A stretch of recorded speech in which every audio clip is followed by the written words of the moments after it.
Ó, dia 7 de setembro, o Brasil vai entrar no Guinness, hein, mano?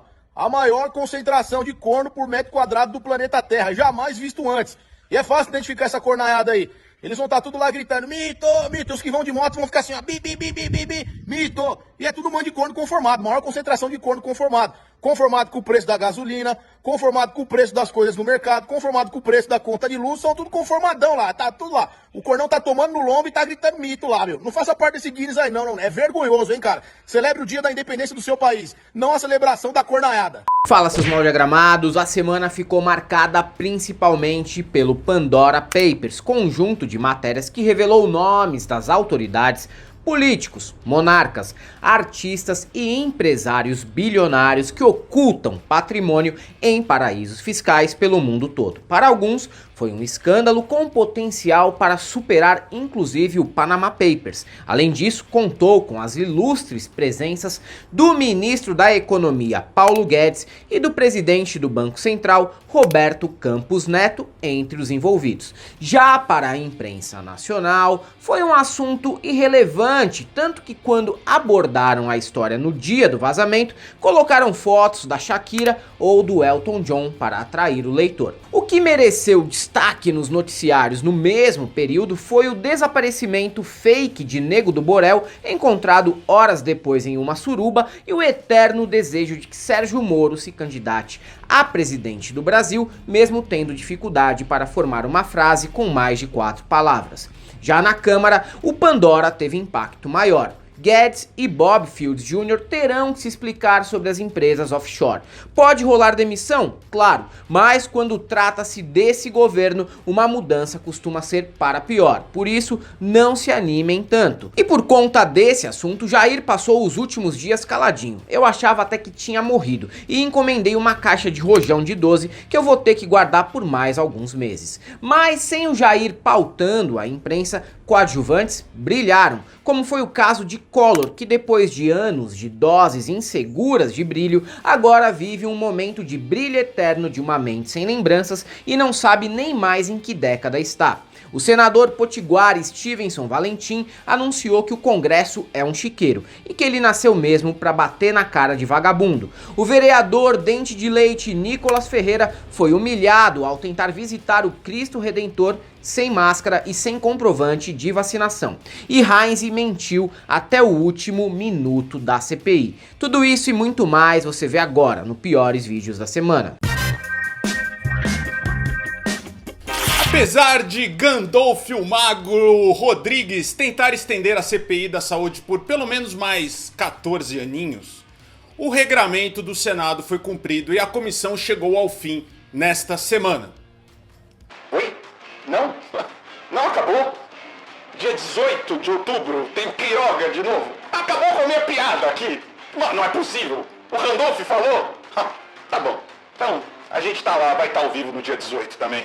18 de outubro, uma segunda-feira. Então, o que seria o fim e que teria um ponto positivo também, como por exemplo, a gente nunca mais ter que ser cúmplice do Jorginho Melo enquanto ele comete o crime de assassinar os plurais com seu sotaque característico das grotas de Santa Catarina, ficou para um pouco mais tarde.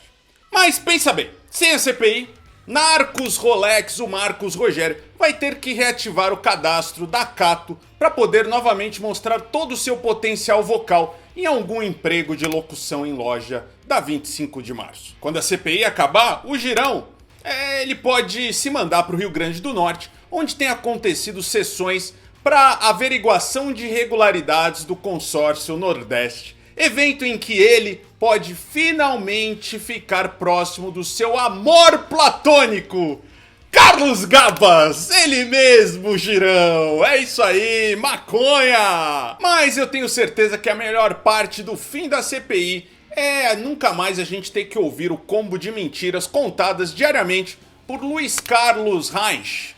Apesar de inicialmente ter elementos de humor involuntário, com citações frequentes a Luke Montagnier, Satoshi Omura, DJ Raul e Mia Khalifa, chegou um momento que esse expediente começou a saturar. Mas mesmo assim, Heisen ainda teve fôlego nessa que seria a última semana da CPI para dizer que 50 milhões de pessoas foram às ruas a favor de Bolsonaro no último dia 7 de setembro.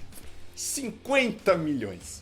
Você faz parte de uma legião de mais de 50 milhões de brasileiros que foram às ruas, não concordavam com o que acontecia no nosso país. Vai ser um alívio não vê-lo mais todos os dias. Só que isso vale apenas para nós que moramos fora do Rio Grande do Sul. Por lá, ninguém vai dormir em paz até outubro do ano que vem, já que o cara ainda tá bem cotado para ser o novo governador. Ah, parabéns, gauchada.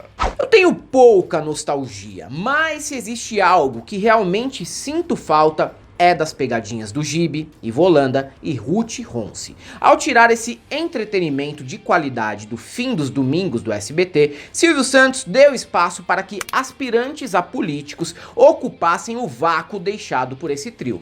E cada estado tem o Ivolanda parlamentar que merece. Em São Paulo é o Arthur Duval, no Ceará o André Fernandes, também conhecido como coach de depilação anal. No Rio, Daniel Silveira, caso ainda esteja vivo. E em Minas, esse papel cabe a Nicolas Ferreira, vereador de 14 anos. Usando a mesma tática dos demais, esse demagogo mirim, que foi um dos mais votados para a Câmara de BH, tem se esforçado para passar vergonha publicamente todos os dias a sua medíocre vida. Nas últimas 2 semanas ele virou destaque primeiro por tentar visitar o Cristo Redentor no Rio e ser vetado por estar sem a carteirinha de vacinação da Covid. Claro que a cena foi toda armada, porque inclusive o momento do veto está registrado por ele mesmo em vídeo. Troquei ideia ali com o cara ali há um mó tempão, o cara me entendeu, isso que é política. A gente chegar e influenciar as pessoas onde tiver. Ah, Nicolas, mas não tem paciência. Então se ferra. Já que não tem paciência nem de conversar com alguém? Tá de sacanagem, falando sério? Ah, não existe. E aí, a pessoa que não tem, já era, acabou, não pode entrar. Volta pra casa. E todo mundo aceita isso de boa? Ué, é o decreto do Estado, não é, gente? Não, pode ser decreto, mas o que for, né? Igrejas terão que exigir vacina ou teste Covid-19 em cultos e missas com mais de 300 pessoas em Pernambuco. Daí, quando eu fui impedido de entrar no Cristo Redentor, porque eu não tinha tomado a vacina, pessoas rindo, né, da retirada de liberdade. E eu avisei, olha, eu não sou contrário à vacina. Contudo, isso não diz respeito à proteção, mas sim controle. Qual vai ser o próximo requisito? E isso era só a preparação para o bote que Nicolas com K daria nos dias seguintes em BH. Por lá, para rebater projeto da esquerda que exige o mesmo protocolo na capital mineira, ele propôs que todo funcionalismo público faça testes toxicológicos, incluindo políticos.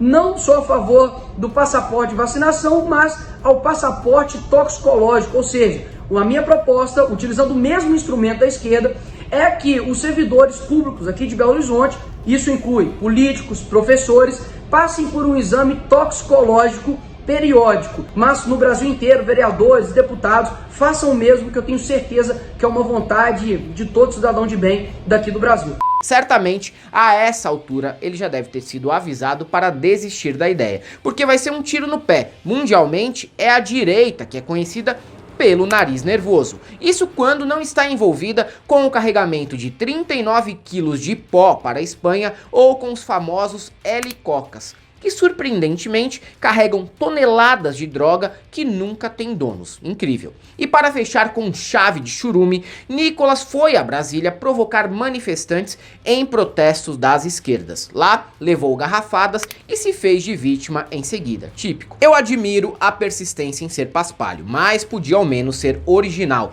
O Mamãe Falei já fez isso antes e gerou até uma cena melhor, tomando chute no rabo de um dos 8 filiados do PCO. Falando nesses assuntos aí, Fernando Collor de Mello voltou a ser notícia nesta semana. O ex-presidente que, junto com Arthur Lira e Ciro Nogueira, são símbolos da renovação política prometida por Jair Bolsonaro, deu demonstrações preocupantes sobre, possivelmente, estar chegando naquela idade em que não sabemos se a pessoa ficou sequelada, está com indícios de demência senil ou se simplesmente tem tocado a vida de maneira mais porca e despretensiosa possível. No palanque montado para celebrar sei lá o que dos 1000 dias de governo Bolsonaro, o Collor conseguiu errar o ano em que estamos.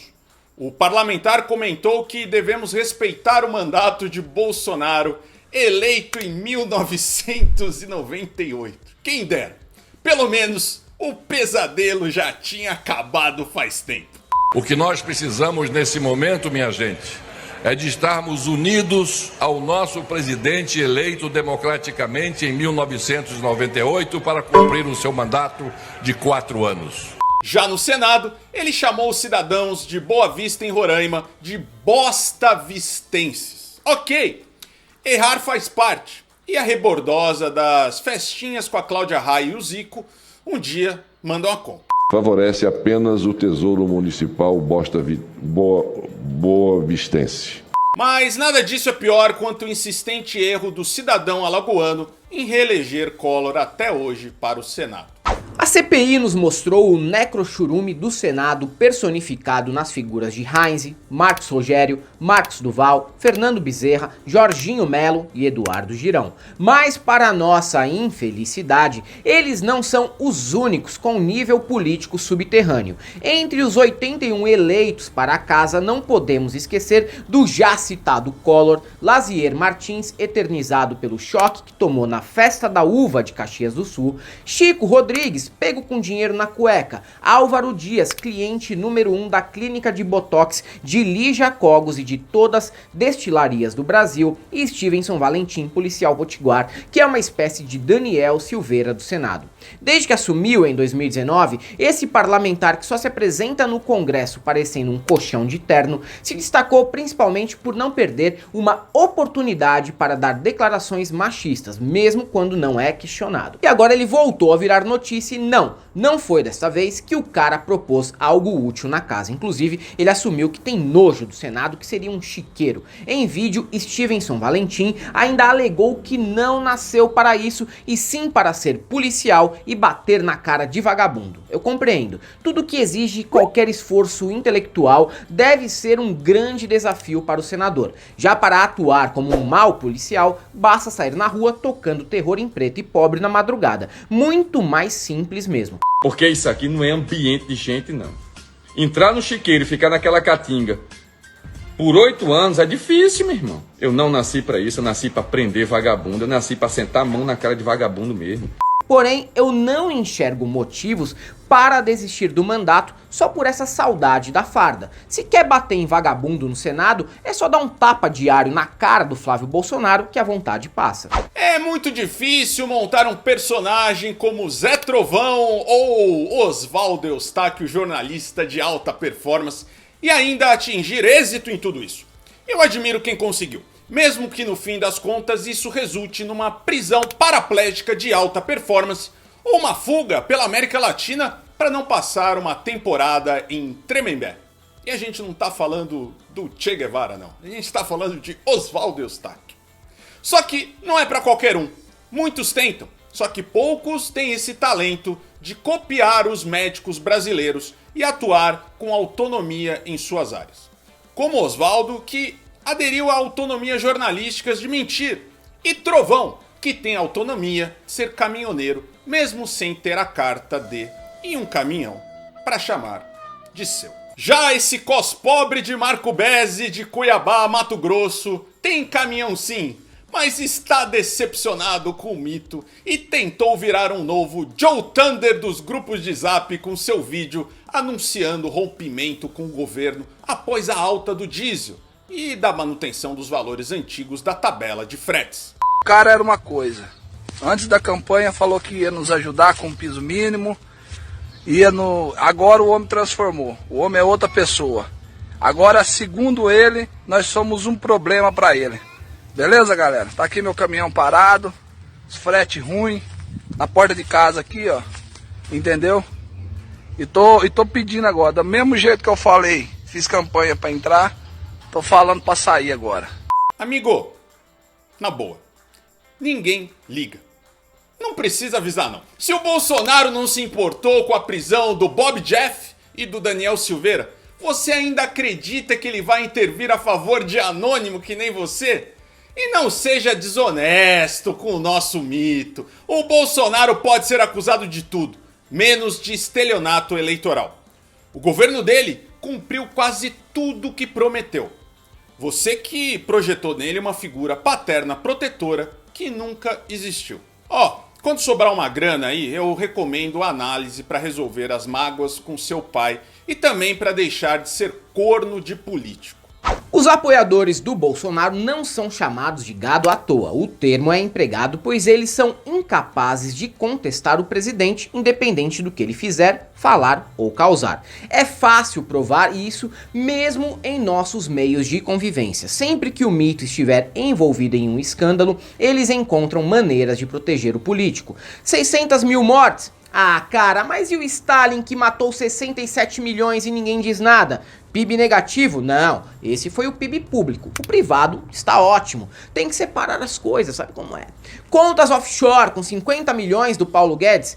Mas e os pedalinhos do sítio de Atibaia? Mansão do Flávio? Ok. Mas e esse vídeo aqui que mostra a manada de búfalos do Lulinha em uma fazenda do Mato Grosso, hein? Por isso que pra mim é fato determinado. Com esse tipo de gente não tem mais o que conversar. Bolsonaro pode fazer embaixadinha com o Lulu da Pomerânia ao vivo e será perdoado. Melhor do que usar esses exemplos que parecem absurdos, mas que são vivenciados por parte dos brasileiros diariamente, é ir às ruas e gravar vídeos que mostram a incoerência e hipocrisia do gado. Sequer, só gastos pessoais, não envolve passagens aéreas, nada disso. O que você acha desse tipo de privilégio?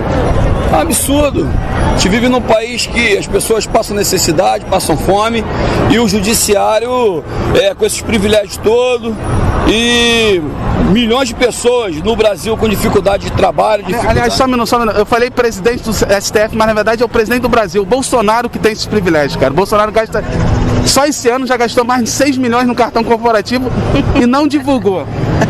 Bom, isso é o que você está falando. Isso que você está falando. Não, você tem como provar isso? Claro. Isso. A galera é capaz de se escandalizar com supostos gastos absurdos de ministros do STF e ao mesmo tempo passar um pano quando descobrem que, na verdade, o repórter estava fazendo uma pegadinha e se referindo à fatura do cartão corporativo da família. As roupas sociais são usadas geralmente com o objetivo de passar credibilidade e elegância. Sim, igual a sua, Matias. Você tá muito bem vestido hoje. Você tem um date? Na pandemia, vai usar máscara, né? Eu não vou negar que eu tô louco pra sair, dar uma volta por aí. Quer beijar? E vai ter que tirar a máscara? Então não tá. Tá proibido. Não vai sair de casa, não. Voltando ao garbo e elegância, no jornalismo de TV é comum que os âncoras nunca apareçam no ar sem paletó, camisa e gravata, mesmo que ostentem uma bermuda de veludo da Ciclone por baixo da bancada. Mas nem todo mundo fica bem de terno. O Helder, por exemplo, parece um pastor mirim do alto dos seus 1,30 m de altura. Fora que, dependendo da loja que você adquirir sua roupa social, ficará parecido com o Vander Wildner, X-Pirito ou leitor de Bíblia da Praça da Sé, mesmo em peças novíssimas. Mas eu nunca tinha visto uma pessoa que aderiu às roupas sociais para ficar semelhante ao personagem Gomes, patriarca da família Addams. Kim Paim usou esse método para virar um dos blogueiros bolsonaristas de sucesso da nova geração. E apesar de ter a aparência atual do ator Raul Julia, morto em 1994, consegue atingir bastante visualizações na Terra Plana no YouTube com vídeos desse nível. Não é crime ter um offshore desde que declarada. E elas foram declaradas. Não é porque é legal que deixa de ser notícia. É só para criar confusão. Essas pessoas estão dispostas a desestabilizar a economia brasileira, causar prejuízos. E no fim da linha, quem vai sofrer é o pobre. E o importante é a notícia. Dá ares de crimes. E com esse tipo de notícia, você criminaliza o governo, promove perseguições, buscas e apreensões, prisões. Falando em figuras nefastas do bolsonarismo, hoje traremos até vocês a vereadora Jessicão Opressora, de Londrina, no Paraná. Homossexual assumida, ela foi eleita com a plataforma de atuar contra as pautas LGBT na cidade. Presidente autodeclarada do Direita Paraná Oficial, que só deve ter ela de membro, a mulher se tornou conhecida por combater a inexistente ideologia de gênero e ser chaveirinho convicto de direitista homofóbico que não tem nada contra gay, tem até amigos que são, mas e aí vocês imaginam a atrocidade que será dita em seguida. Nessa semana, a parlamentar trabalhou bastante bastante na Câmara local com um objetivo em mente: vetar a criação do Conselho LGBT em mais uma atuação política de alto ódio. Isso vindo dela, no entanto, era aguardado. Mas Jessicão Opressora conseguiu adesão para sua pauta até de Roberto Fu, vereador do PDT, apesar do partido ter fechado posição favorável à criação do conselho. Pessoal, o vereador Roberto Fu votou contrário ao projeto de criação do Conselho LGBT e também por um pedido meu e de muitos munícipes. Porque eu sou homossexual assumida, sentei com cada vereador e fiz questão de pedir: por favor, não vote a favor da criação desse conselho, pois nós sabemos que a criação desse conselho geraria cada vez mais divisão e segregação identitária para nós, homossexuais do bem. E agora o vereador está sendo perseguido pelo partido dele. Eu só quero deixar um comentário aqui, e nem é pra criar treta, mas quando a gente fala que o PDT tá cheio de bolsominion e até de nazista infiltrado, não é um ataque ao Ciro, e sim um alerta. É porque é real mesmo. Aqui em São Paulo, não faz muito tempo, o deputado estadual Márcio Nakashima chegou a invadir hospital igualzinho integrante do MBL, apesar da idade dele ser de fundador do Arena. Filiado tem que ter responsabilidade ideológica e partidária, ou virar palanque para a Jessicão Opressora criar conteúdo e humilhar a sigla em público. Não há como fugir. Mesmo que a gente não queira, teremos que lidar semanalmente com a inclusão de algum religioso bolsonarista neste espaço dos piores vídeos da semana. Desta vez, foi um padre que assumiu tanto o papel de disseminador de fake news que usa até uma batina livremente inspirada nas cores do logotipo do WhatsApp. É isso mesmo. Ó, eu já vou avisando que quem vier explicar o significado da batina e estragar a piada será bloqueado, tá ok? O padre comentou que os comunistas querem tomar o poder de todos os países da América do Sul. A Argentina, segundo o religioso, já teria virado comunista e até permitido a instalação de uma base militar chinesa, mesmo atualmente presidida por Alberto Fernandes, que consegue o grande feito de ser menos de esquerda que o Fernando Haddad. Uma base russa na Venezuela, tem uma base chinesa na Argentina, estão infiltrados na Bolívia, no Peru, no Equador. Eles têm um projeto de fazer da América do Sul um grande país, chamada Grande Pátria, com a capital no Panamá. E como todo bolsominion, o conhecimento em geografia não é o forte, e ele diz que há o intuito de fazer uma grande pátria na América do Sul, com capital no Panamá, que é na América Central. Ou será que ele disse Paraná? Porque se for Paraná, é até mais improvável, já que o estado fica na Europa, né? Durante a semana continuou a discussão sobre ser ou não válido o convite para Fernando Holliday participar do podcast de Mano Brown. Válido é porque cada um chama quem quiser para debater, só não acho, no entanto, que o vereador paulistano seja uma pessoa aberta o suficiente para ser influenciada pelos bons conselhos do líder do Racionais, apesar de ter miado fininho durante todo o programa. Mas políticos negros que atuam pela extrema direita não é um fenômeno lamentável apenas do Brasil. Na verdade, os Estados Unidos são os precursores desse movimento que é bem enraizado por lá. Mark Robinson, governador da Carolina do Norte, por exemplo, é basicamente um Holliday de 53 anos. As ideias compartilhadas pelos dois são surpreendentemente parecidas e mostram como a direita em nível global, financiada e formada em think tanks, usam figuras que dão esse ar de diversidade nos movimentos com a intenção de confundir e diminuir a potência de eventuais críticas da oposição. There's no reason anybody anywhere in America should be telling any child about transgenderism, homosexuality, any of that filth. And yes, I called it filth.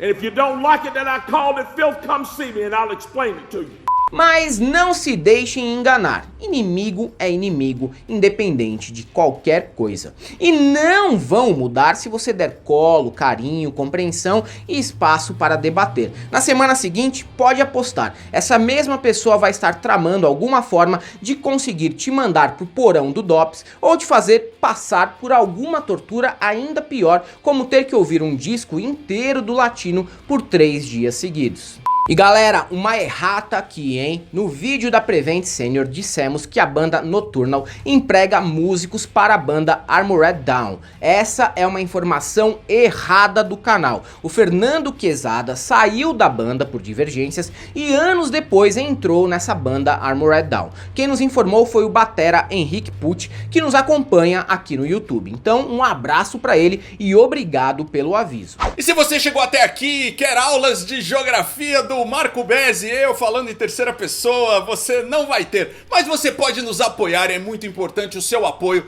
porque não temos grandes empresas nos bancando, não temos governo federal, não temos mecenas, temos você que pode nos ajudar. Aqui no primeiro comentário tem o nosso Apoia-se, tem o nosso Pix, a nossa conta corrente, o nosso PayPal. No YouTube tem o botãozinho do Seja Membro, é simples. Clica e já faz parte dessa comunidade que tem mais de 3.500 pessoas nos apoiando. Ou a gente podia chegar em 350 mil, vai? Vamos chegar a esse número, vamos pensar que é possível. Sonhar não custa nada ou quase nada. Você também nos siga nas outras redes sociais, Twitter, Instagram e Facebook, enquanto eles existirem ainda. E se você é um desses que também é ruim de geografia como eu só tenho uma coisa pra te dizer: não passará!